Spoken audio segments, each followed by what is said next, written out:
You know who I can do without? I can do without the people in the video store. Which ones? All of them. This is Massive Late Fee with Mike and Mark. Well, hello everyone. Welcome back to Massive Late Fee. My name is Mark. With me as always is my co-host Mike. How you doing, Mike? Not too bad. And yourself? Good. We've had a good week here at Massive Late Fee, but also, if I'm being 100% honest, I'm not a sad week, but a sad day for us, I guess. And Mike, I think you'll be somewhat interested in this. The new cat that we got, Peaches, is not doing fantastic. I failed to mention this before, but she was diagnosed with a hyperthyroid problem. So we put her on. We took her to she was close to death's door. She was. You could tell she was lethargic. It was weird because she was actually behaving. The veterinarian said that she was behaving opposite of the way that you would expect, because usually they're more hyperactive. She was lethargic, wouldn't eat, pretty close to the end. And we took her to the vet.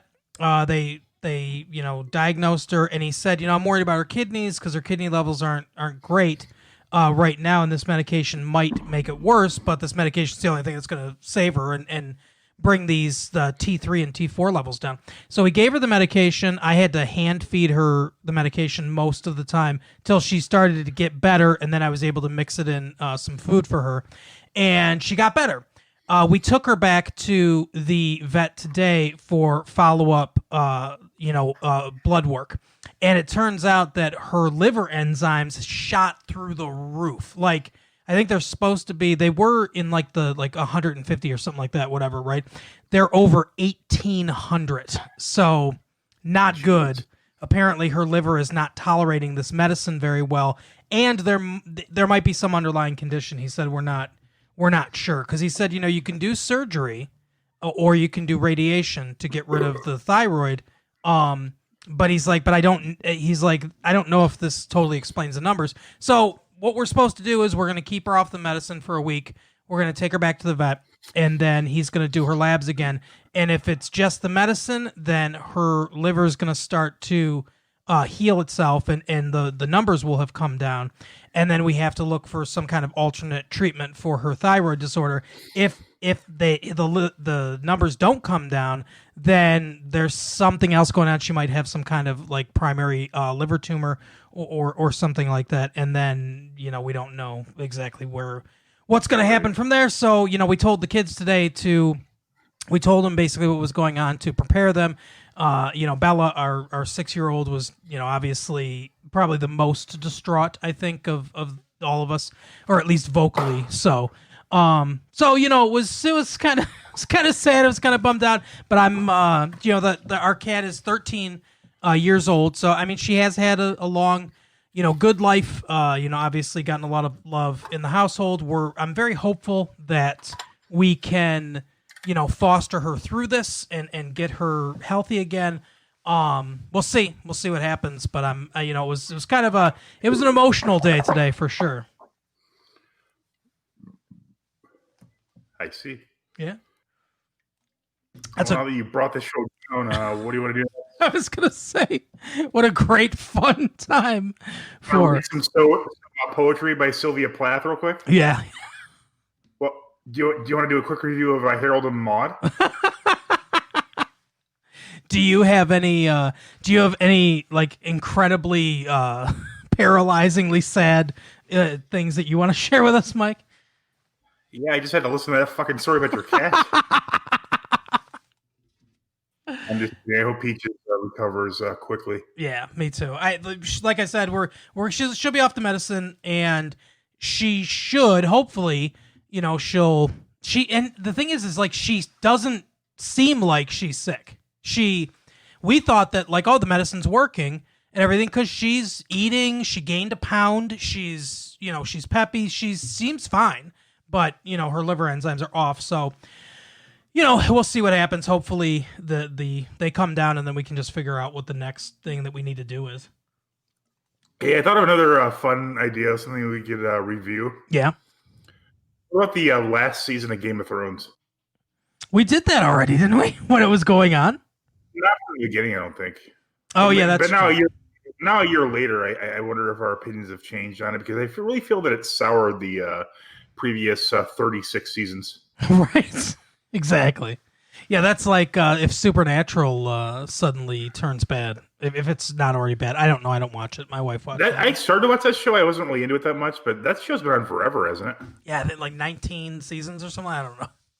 Jeez. It's been a long time. It started when Gunsmoke started, so. I think you're right. Yep. Yeah. So that's a good idea. We could definitely do that. I'd be willing to do that. We both have HBO right now, and my wife likes the show, so I have it. Yeah, I haven't canceled it either. I think I'm just gonna let it roll into HBO Max because I looked at some of they kind of unveiled the back catalog of movies and stuff like that. And I'm not the biggest Disney fan in the world, but Disney Plus has got a huge back catalog of stuff, and I didn't think a streaming service was going to be able to touch it. This blows it out of the water. They have a lot of stuff. Yeah, a ton, and like you mentioned last week, a ton of great TV shows. But even in addition to that, all these movies. I don't know if I'm going to be able to avoid it. Yep. So you just subscribe to it. I'll pay half the amount, and you give me your passwords and logins. Yeah, actually, that's not a bad idea. Apparently HBO doesn't have a problem with that either because they asked the CEO one time when HBO Go or HBO Now or whatever it was out, and he said he's like, I don't care. He's like, he said we get enough subscribers, people can share passwords, and we're not gonna try to police that. I don't care at all about that. He's like, there's never gonna come a time when one person has, an account and everyone shares passwords with that one person. Right. He's like, I don't. We save a lot of money shopping for Peter Dinklage at Baby Gap, so he can go ahead and let a few people share some subscriptions. I'm not trying to be funny, but do you think like dwarves, do you think they just shop in the kids section, or do they have to get all their shit custom? Is there like a dwarf specific website? I bet there is. Yeah, I don't know. Maybe they buy a lot of jorts and then they just wear them as jeans.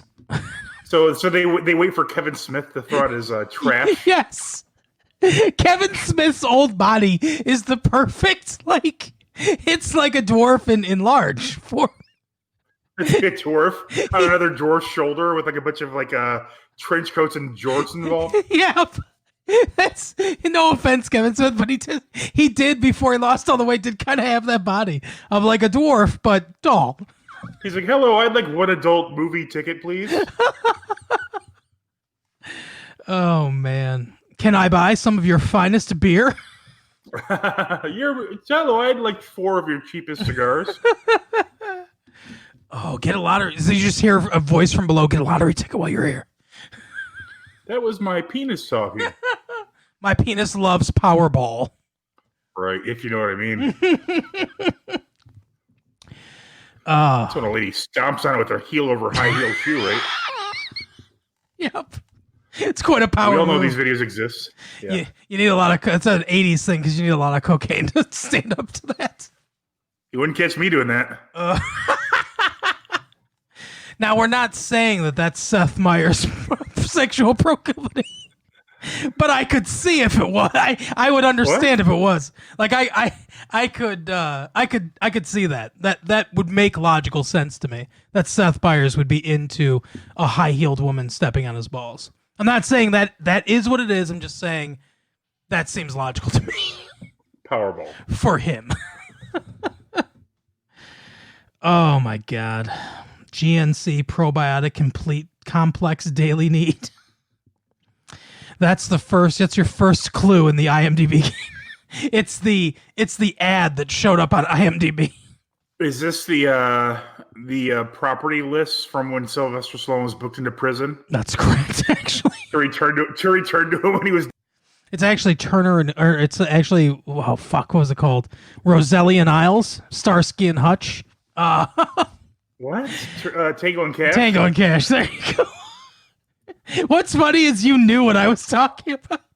Yeah, I kind of let you suffer for a bit there because it was funny. All right. First clue in your IMDb game. All right. Sex and nudity. No sex or nudity, although there are sex jokes and talk of it. Me, myself, and Irene. Oh, man, I should have done that. But no. Actually, I guess I shouldn't have done it because then you'd already have gotten it. Where was it? Oh, yeah, profanity. That's what I was going to go to. I'm going to read a couple of these profanities. A use of ass. One. One use of asshole. Lots of blasphemy. Jesus, JC, and GD used very liberally throughout. Some uses of shit, including a couple of holy shit. Is that blasphemy too? If you say holy shit, are you implying that that's Jesus's shit? I don't even know. Is this mean? No. Meet the Parents? No. Although that could be a good title for this. You'll get that later. I don't want to read that one now because I think with that extra clue I just gave you, that piece of profanity will give it away. Okay, let's see. One of the this is drugs, alcohol, and smoking. One of the characters has been drinking and driving. The Lookout. No.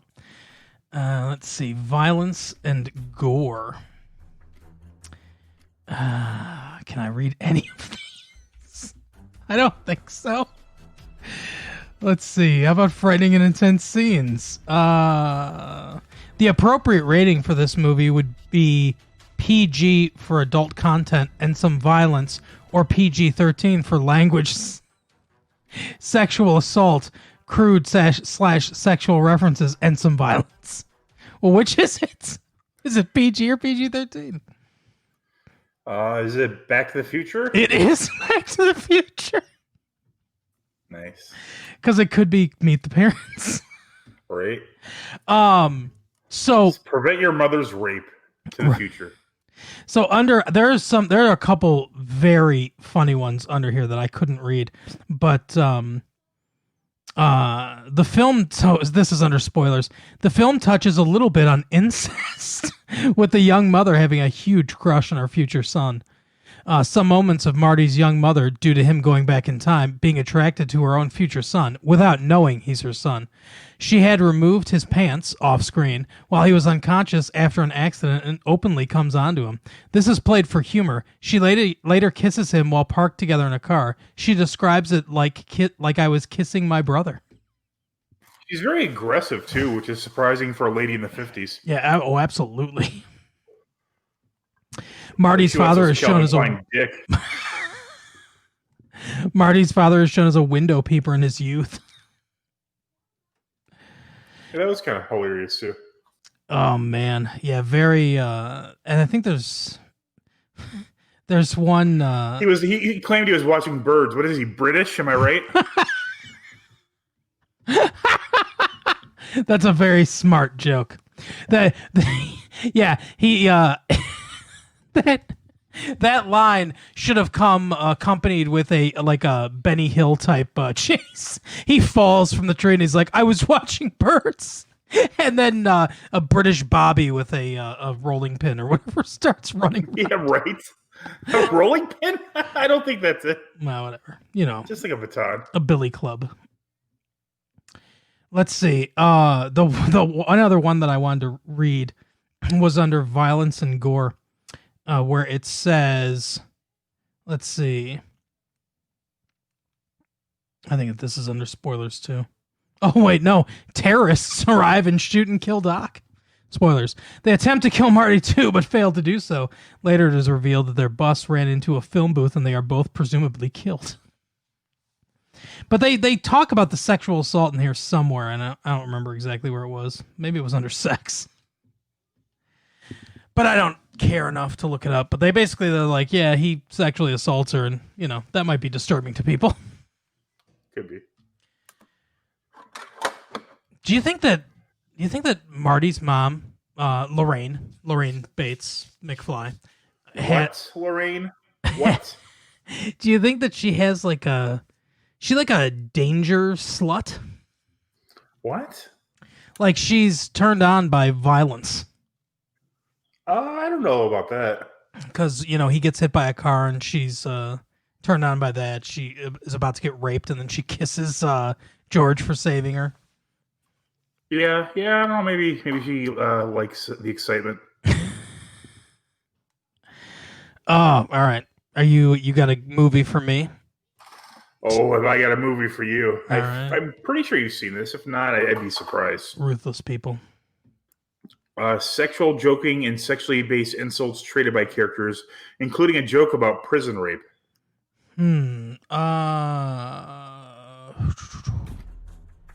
Is that Dirty Work? No. Okay. 3 police officers are shot with no blood. Holy shit. Okay. 3 police officers shot with no blood. Batman Returns. No. All right.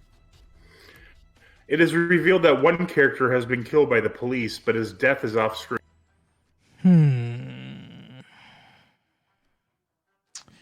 Car Wash. No. Okay. 2 police officers are shot through a car windshield with blood spurting. Wow. Okay. The Usual Suspects. No. All right. One of the characters is soaked in gasoline and is about to be burned alive. Oh, that sounds familiar.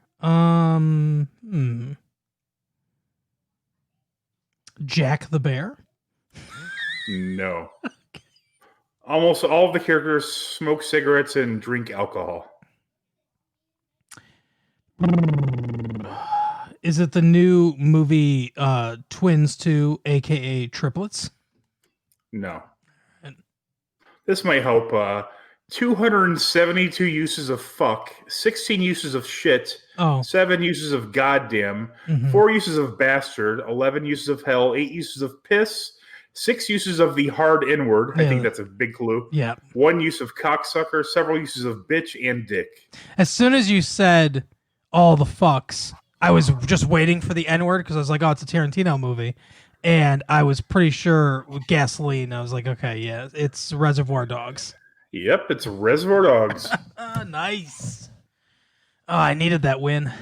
It's been a while since I've gotten one before you ran out of clues.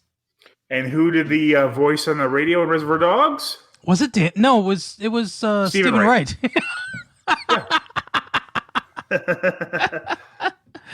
I do love Steven Wright though. Oh man! All right. How many reviews do you think start with "You can't go wrong with Steven Wright"? I hope all of them. I hope every review. I hope his obituary starts that way. I love Steven Wright did this thing, this stand-up special, and at the beginning of the special, he was talking about his atheism and everything, and he said, "So, before you're born, you don't exist, and then after you die, you don't exist." And he's like, "So all life really is a brief interruption from not existing." And I was like, "Yeah, that's depressing, Steven Wright, but that is." At least he said it in his chipper voice. Right, yeah, that's what you do, though. He's 64 years old, by the way. Born in Cambridge, Mass. Cambridge, Massachusetts. He actually got famous pretty young, but he looked old, like he was like pretty like balding already, I think, when he first broke onto the scene. So he always looked like he was 30 or 40 right from the beginning. Yeah, he was like 22, I think, or something like that. When he got famous, I think he started at like 18 or whatever, and then he got like famous when he was 22 or something like that. Yeah, it pissed off a lot of people in the Boston comedy scene. Yeah. Well, not much. It Sorry, Lenny Clark. Yeah, it doesn't take much to piss them off. Yeah, people from Boston are known for having a thick skin. Right? Yes, exactly. And they never yell. Literally, like physically, literally, probably. But. Yeah. Because they're hardly human. You Southie bastards. Anyway, so Mike, we were talking people from Boston. Did you hear about the Joe Rogan signing a contract with Spotify? I did. Yes. Dan and I, who are the owners of the podcast network, talked about it a little bit. Exclusive contract to Spotify. He's still going to be on YouTube, but you'll only be able to hear the podcast on Spotify. What do you think of that, Mike? I mean, whatever. I don't use Spotify. I don't know much about it. But yeah, I mean, whatever. I'm sure it's a big payday for him. I've heard people speculate it's like $100 million range, that sort of thing. Yeah, I'm pretty sure Spotify is looking to take over all of podcasts, basically. Yeah, I mean, it's a big get. He's probably the most popular podcaster. I mean, I know a lot of people like. Mark Maron's pretty popular, but I think Joe Rogan's consistently at the top of all the things. You know, he produces a lot of content. You know, he's an empire at this point, which is crazy because I especially when he did it from like his house. You know, like you see everybody in the same room, like on his couch and shit. Right, exactly. But yeah, he's definitely top of the game, and good for him. It won't be long before we join him with an exclusive deal with Spotify, massive late fee. So. We'll get that. We might not get quite as much. I mean, it might not be 100 million for us, Mike, but they'll throw us, I don't know, 95 million? Probably not. Something like that. But speaking of big money, Mike, we were talking about HBO Max. I have some news for you. I don't know if this is going to make you want to get Disney Plus. I don't know if it's going to make you want to use my password to watch The Mandalorian or what. But season 2, it's been revealed, is going to guest star Justified. Justified is going to be in season 2 of The Mandalorian. Oh, wow, Justified's going to be on The Mandalorian? Yep. Yeah, I was thinking about Justified earlier. I'm like, there should be a Justified cartoon. I'd watch it. Yeah, exactly. But I think that's with the Justified pup, because they always throw in like a weird animal that never existed in the original property. Justified pup? What is that? Guys with guns. But they keep the serious tone of the normal series. Mm-hmm. What? He overdosed on coke and he killed his wife right beforehand? Good boy. We've cracked another one. But yeah, I think that's a good, because he was on Deadwood or something? Wasn't he on? Yeah. One of those? Yeah. So this is a Western too. And he has that look. Justified has that look where he could be, he could be in any time or place, I think. So I think he's a good fit for this. Anywhere justice needs to be served, you'll find him. Exactly. Anywhere people are suffering, he'll be there. Justified. Mike. That's not how the theme goes, but it could. It should go that way. Do you know that place, Leon and Lulu in Clawson, Michigan? Yes, I've heard of it. They're having a contest for a jingle. Like, if you come up with a jingle for them, you win like $1,000 and some other dumb shit too. But I mean, come on. Should we submit too many Culkins as that jingle? No, that's an exclusive property for when all the Culkins are at a very vulnerable point in their careers, and I can get them for cheap. Leon and Lulu's, yeah, we could come up with something for that. Oh, that place is probably good. I don't know. I've never been there. Leon and Lulu's, they're probably good. Take it from us. We've never been there.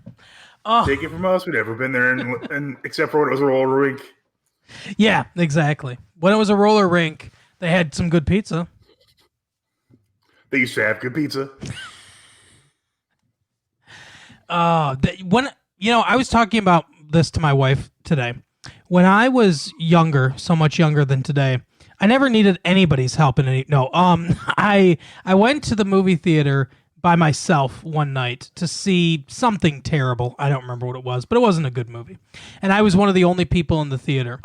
And for those of you kids that don't remember, because now they only show commercials and, I don't know, buy Budweiser or whatever before movies now. And that song where everybody claps? Yeah. Do. Oh, God, I hate that. I want to shoot all those people. I guess I shouldn't make that joke after Aurora, but I would never do that. But the clapping is stupid. Anyway, so I was in there, and they... Fred Willard at this movie theater? I wish Fred Willard had been there, and then maybe he could give me an answer from beyond the grave.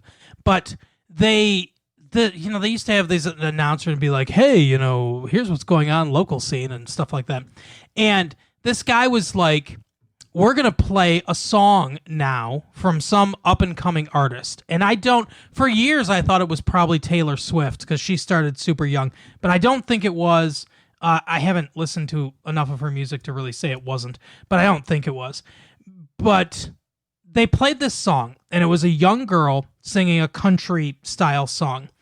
And I just remember the chorus to the song.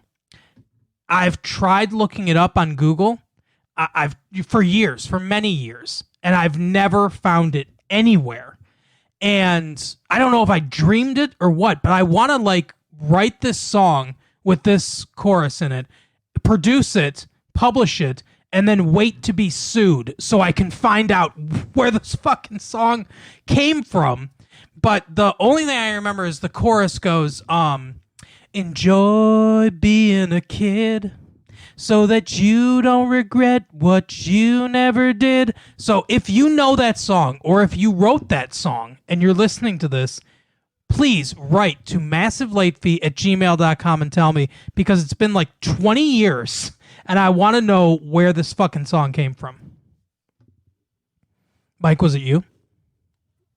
What? What are the lyrics again?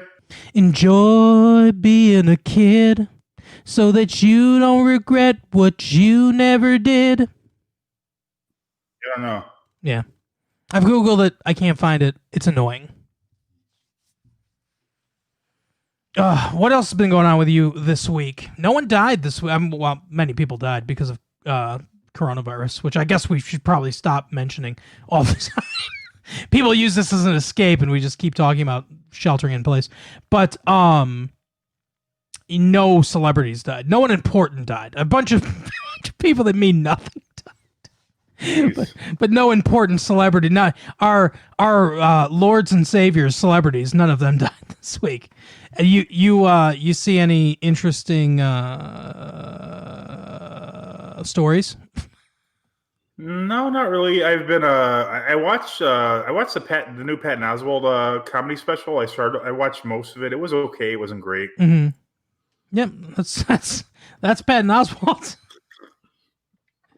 The one he did, I think it's called Obliterated, right after his wife had passed away. The opening is perfect for you. He's describing President Trump as the David Lee Roth of presidents. Did you see that part? No. That was completely up your alley. And it was hilarious. I'll have to check that out for sure.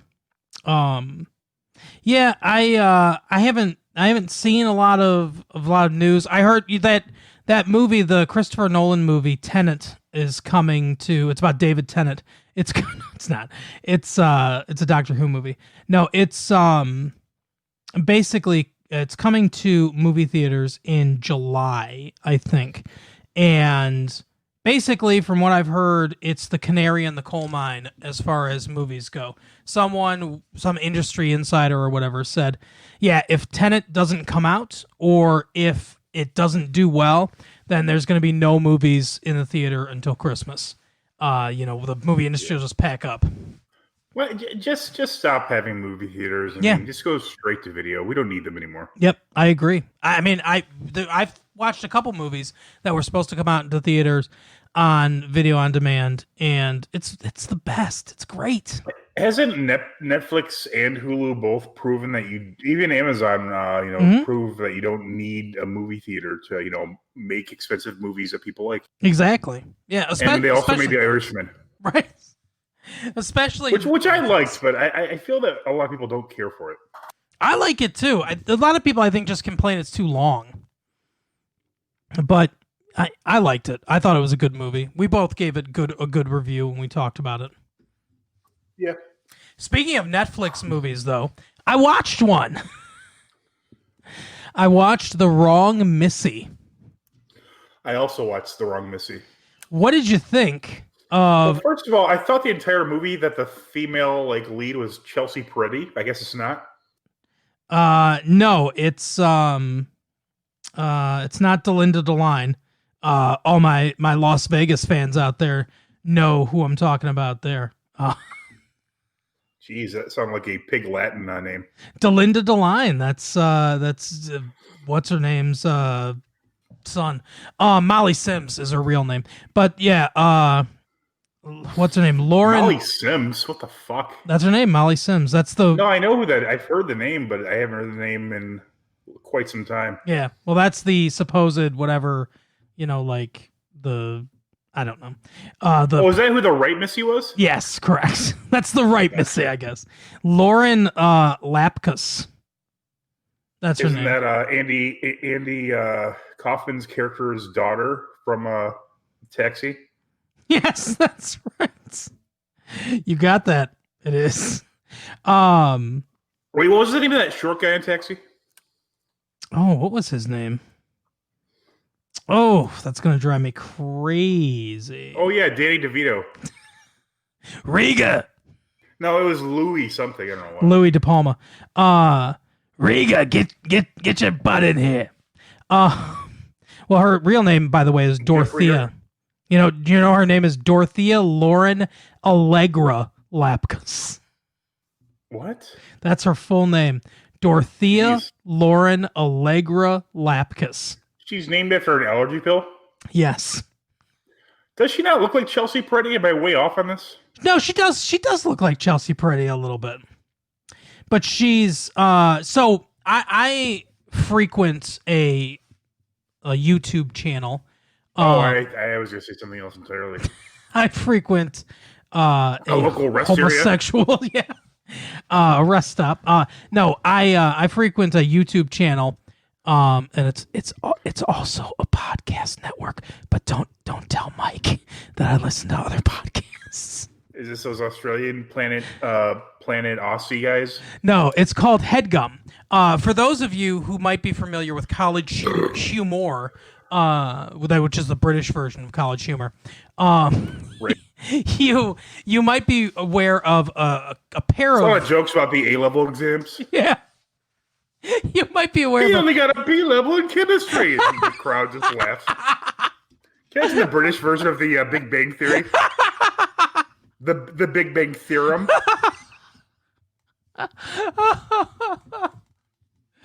Oh, when you eat your chips and crumpets, you look just like David Tennant's Doctor Who. Oh! Look at that Doctor Who tie you or scarf you knitted. The colors are all off. Some say that they can go to university, but then there are you. What?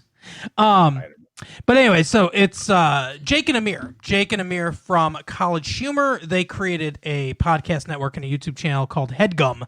And she is the Christy Peretti lookalike Lauren Lapkus. She is on one of the podcasts. I think it's called Newbies or something like that. But basically, or I look like Chelsea Peretti, the podcast. Yeah, she's never seen Star Wars, and another one of the female lucky person. Yeah, it's another one of the female hosts on it. Yeah, Newcomers. That's what it's called. Newcomers Star Wars. Another one of the female hosts on Headgum that my wife loves. She's got a show called Why Won't You Date Me? And her name is something. Something? Is she like a super like a futuristically cool person? Like, what's your name? My name's something. Yeah. Something. Exactly. She's a mononym.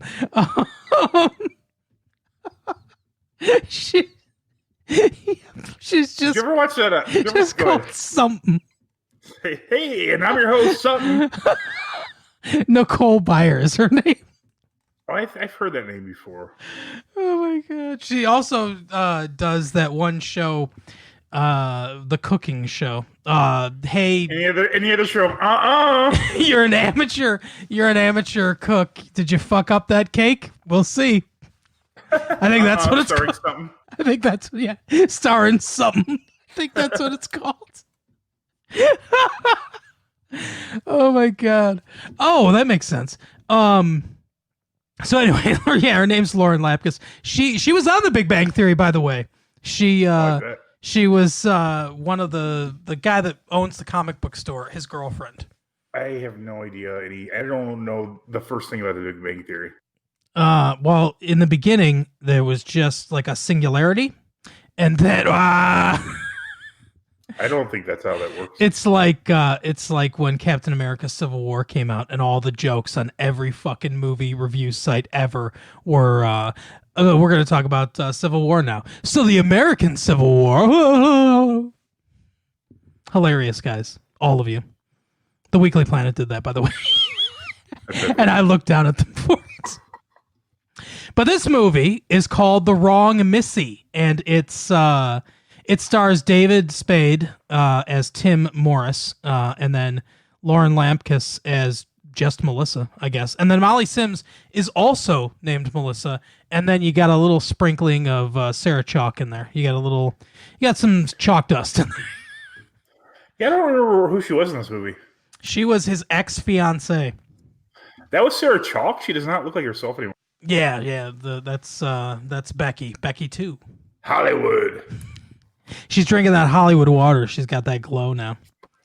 I think she poured that Hollywood acid on her face and got a new fucking face. Oh, God. She was an early adopter. She was actually wearing a coronavirus mask, but it was just a mask of a different person. Right. So the plot of this movie is that David Spade used to be engaged to Sarah Chalk. She cheated on him, and now he's looking for love in all the wrong places. Exactly. This is kind of a science fiction movie because this implies that a non-famous David Spade can attract women 30 years younger than him. Yeah, no kidding. She does make a joke that he's like 65. Right. Which how do you think David Spade is? I think he's probably 50, 52 of his view, I guess. I'll go 54. He is 55. Wow. He was born in Birmingham, Michigan? Was he? Yes. David Spade. I know he grew up in Arizona. David Spade, July 22nd, 1964, 55 years old, born in Birmingham, Michigan.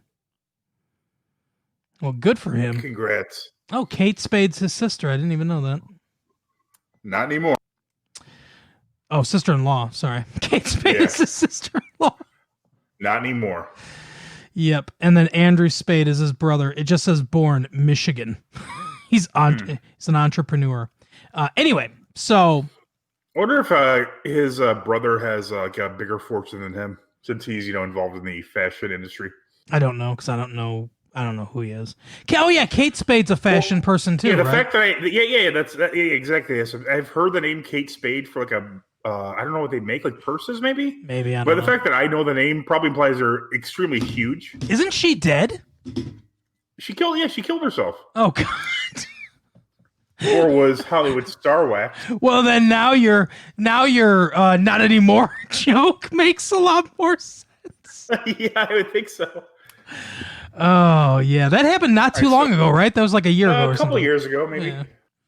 So, anyways, Mark Maron's in this episode. Yep. So the plot of this is that Mark Maron is doesn't know what to be angry about anymore. No, David Spade's, he goes on this blind date, and Lauren Lampkus is this crazy, just like the kind of person that would only exist in a movie, just a goofball of a person that's way over the top. Almost like a cartoon. I actually thought she was very good in this. I did too. I was surprised at how much I liked this movie. Yep. I thought she in particular was like really stole the movie. Like she was hilarious. She just came off as like a crazy overzealous character. They start off like on a blind date type app, I think. And I've noticed like movies have kind of resolved how to show text messages. They just kind of like show graphic on the screen. That's how I've seen a few movies now. I think that's what they're going to do. Yep. Thankfully, because I don't want to be looking at someone's fucking phone. Yeah, with seriously. their fake ass like phone company, like AT&Q with their fucking dumbass like non-realistic graphics. It's hard enough to look over my wife's shoulder to make sure she's not texting any guys. I don't want to look over people's shoulders in a movie. That's where I go to relax, not to worry about if my wife's cheating or not. I thought you were just like locking your phone, and then when she asked permission to use it, you unlock it for her. That's what I should start doing. That's a good idea. That's what the Bible says. Exactly. That's in Ecclesiastes where they say no woman should be allowed to text. Right. They really knew what they were talking about. I mean, that's got to be proof right there, right? Right. Oh God. But yeah, they meet. Yeah, she kind of pulls a prank on him. She like says, "I'm this woman at the bar who's like an attractive woman with like a very big burly MMA fighter type guy." Mm-hmm. And so he's like, "Oh, she's with me," because she says like, "Oh, this guy's hitting on me, brush him off me or whatever." So he almost gets into a fight, and she finds that hilarious.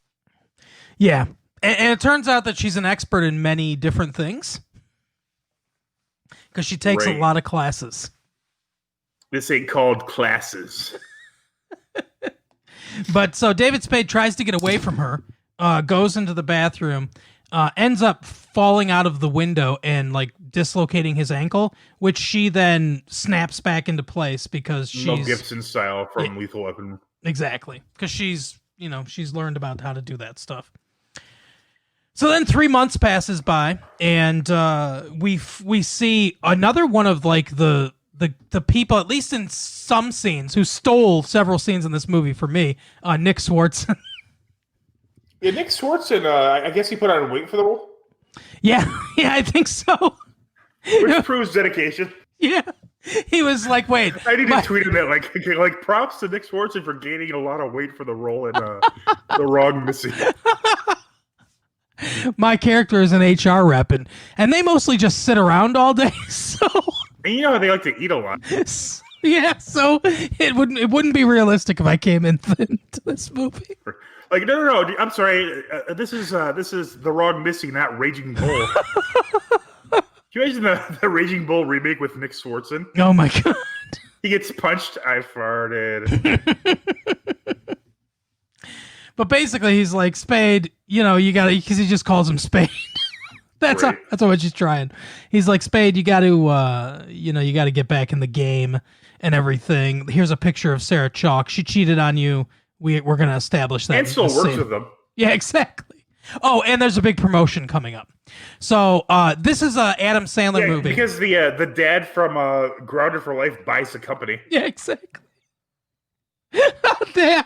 That's right, Jeff Pearson. I forgot he was in Grounded for Life. Oh, or no, not Grounded for Life. He was Unhappily Ever After. Yeah, that's it. That's right. Yeah. He has one of the funniest lines in this movie, which I'll point out later.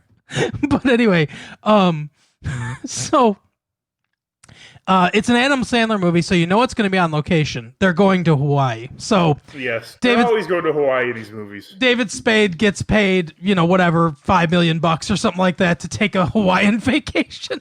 Which good for him. I mean, I have no problem. I think they're pretty transparent about this at this point, and I don't give a shit at all.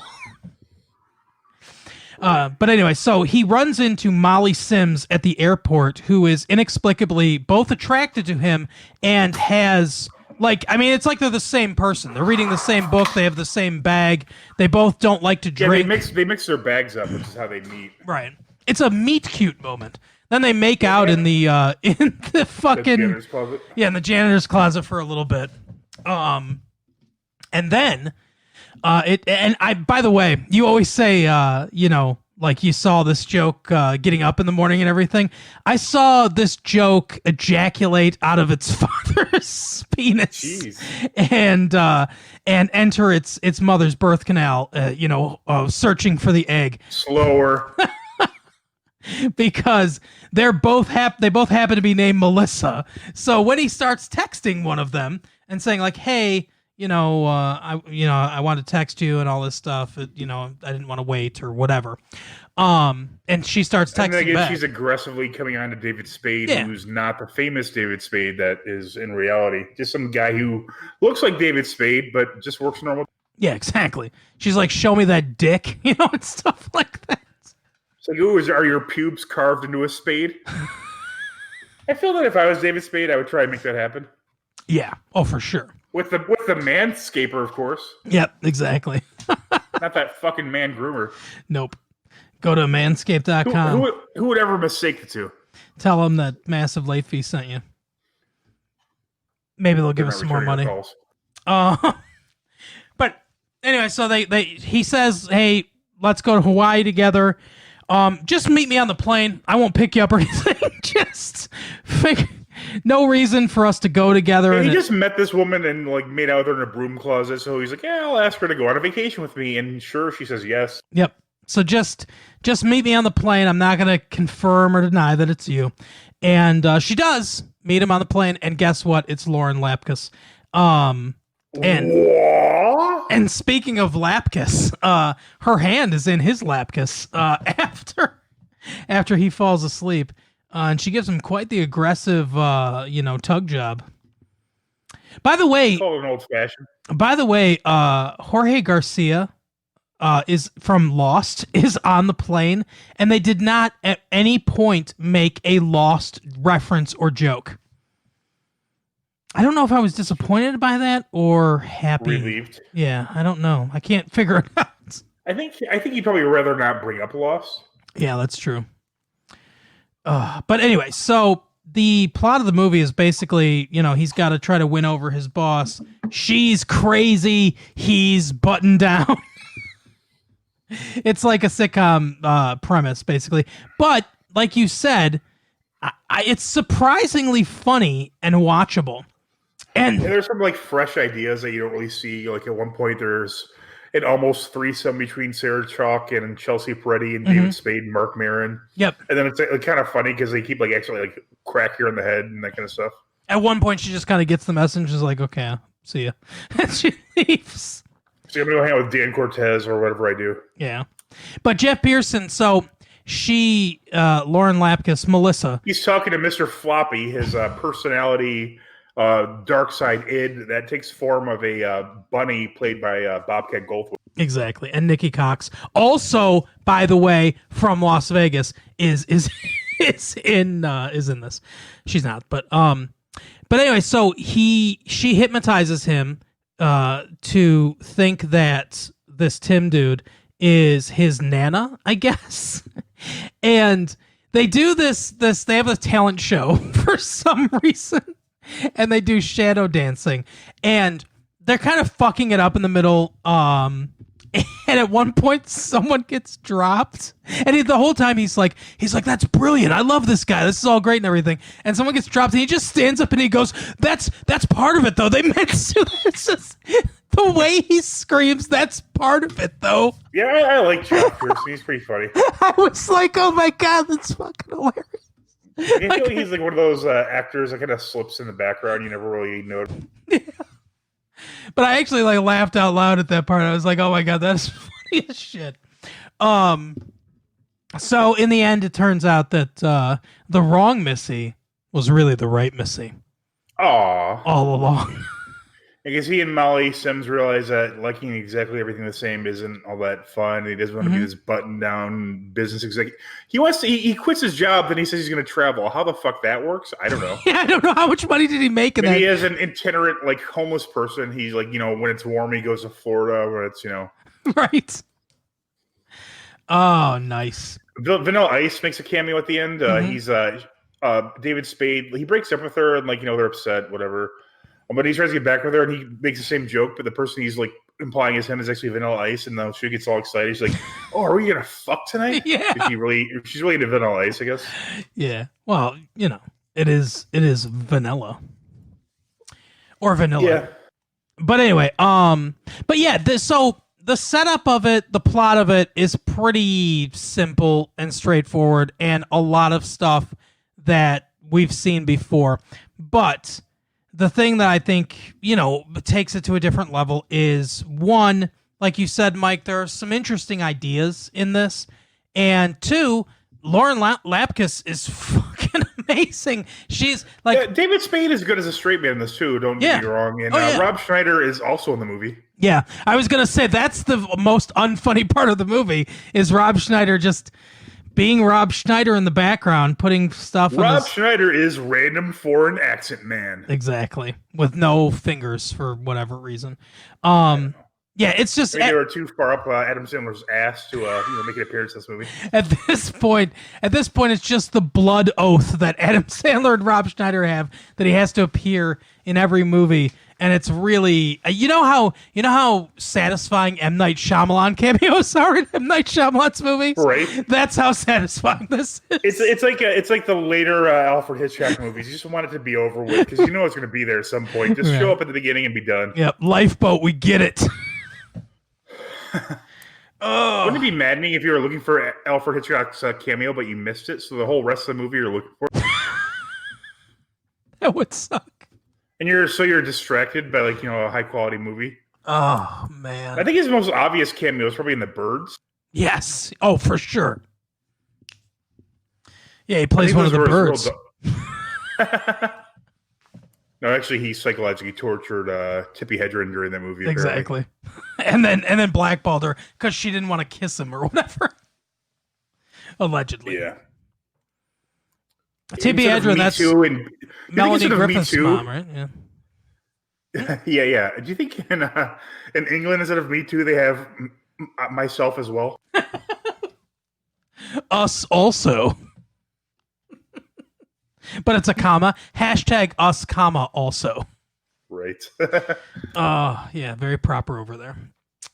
But yeah, I did enjoy the movie. I'll probably rewatch it at some point. Maybe I'll see if my wife wants to watch it. It's not a bad movie. It's definitely lowbrow kind of humor, but it's not like this is a weird. Have you ever seen the movie? What's it, Deuce Bigalow 2, European Gigolo? Yes.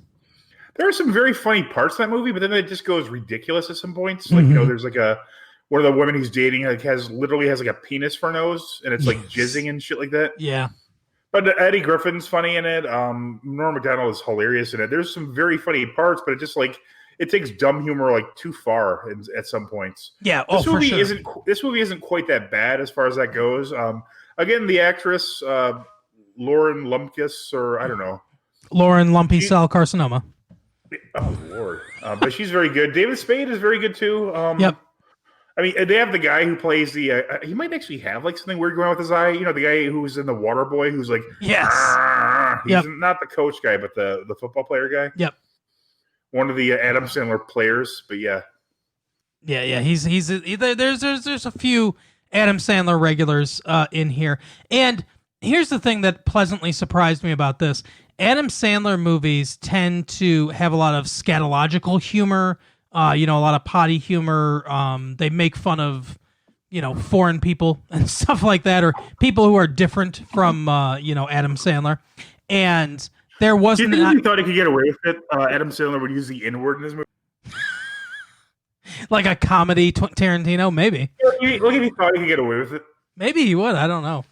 But anyway, this doesn't have any of that in it, so that was pleasantly surprising for me. And David Spade is still, like you said, David Spade's still funny. David Spade is not a bad. David Spade is he doesn't get enough credit. He's very funny. He's good as a straight man. He's a funny person. His stand-up is funny. I mean, he does use some older jokes too much, I think, but he's a very funny person, and he's not what you expect when you see his comedy. Not to the degree with Bob Saget where he's like Mr. Potty Mouth, but I mean, it's funnier than you would suspect. He just kind of hangs around and gets cast in movies and TV shows and makes a lot of money from it. But he's a funny comic. Oh, absolutely. And he, like you said, he has some straight man lines in here that are hilarious. Whereas, we're not going to do that or whatever. He made me crack up several times at his. You could almost see that Lauren Lumpkins was ad-libbing or something like that, and he's just kind of reacting yeah, that's no. But yeah, it's a good movie. It's on Netflix. If you want to check it out, check it out. I think both Mike and I would recommend it. I was pleasantly surprised at the movie. Yeah, it's not the funniest movie you've ever seen, but it's a new movie that you probably haven't seen. That's decently funny. Yeah, absolutely. It's a lot funnier than It's a lot funnier than the coronavirus, guys. Did you ever watch David Spade Lights Out or whatever it's called? No, what's that about? Is that where David Spade is laying in a bed and he turns off the lamp and then there's a woman with a weird blank face coming down the hall at him? Or his assistant with a taser? Have you ever seen that Lights Out that on YouTube? No. It's I can't remember. The guy ended up being able to direct Hollywood movies based off this, but he created this thing, Lights Out. It's like a 2-minute long video or whatever. This woman's going to bed and she turns off the light in the hallway and she can see the shadow of something there, and then she turns the light on and it's not there. And then, turns it off, it comes back, and basically then it attacks her or whatever. Yeah, I don't know. But what is David Spade Lights Out? It's a daily talk show he has on Comedy Central. I mostly watch it via clips on YouTube, but it's very funny. At one point, he had he had Kevin Nealon, Norm Macdonald, and Dennis Miller on. The former Weekend Update, host.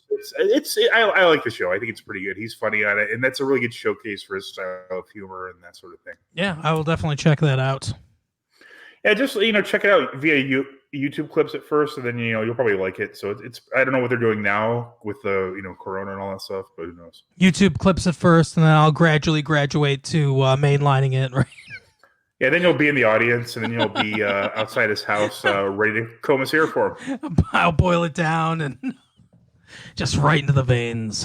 Yeah. You'll be like in a movie with Artie Lang where the guy's like trying to Lost and Found, maybe, where he's trying to like look just like him. Yes. Oh man. All right. Well, that's it for the episode, guys. That's all you get. It's almost the end of the show. We're talking about Lulu and Leon's. Get some cupcakes. Practice, Roy. Buy my legless dogs. Is that what they sell? They sell cupcakes, right? Who? Or something, Leon and Lulu? Or is it just a restaurant? I don't know. It's just a bunch of random crap, I think. Like, I don't know, like dumb bullshit. Buy our dumb bullshit. Leon and Lulu's random crap. Do you want random crap? You know who one of the judges for the contest is? Let me guess. It's a local news figure. I'll give you that as a Bernie Smilovitz. Devin Skillion. Oh, Devin Skillion, the guy that looks like a Tyrannosaurus Rex somehow. Jeez. Yeah. Devin Skillion, you should I'll get to him on Twitter. We'll get to you, Devin Skillion. We'll get to you, don't worry. Leon and Lulu's, go check it out if you're in the Clawson area, and if you're not, who gives a shit? They probably have a website. Yeah, but it's useless crap. You don't need it. Yeah, if you want a bunch of tchotchkes, hit them up. All right, well, that is our show. Leon and Lulu's, it's like throwing your money away. Devin. Bye.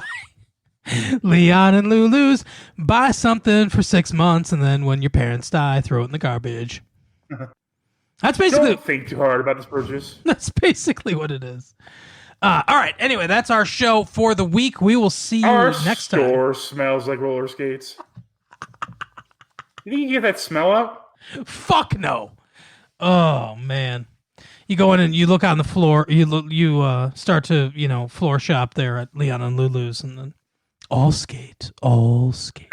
This one's for lovers only. Couple skates. Now we're going backward.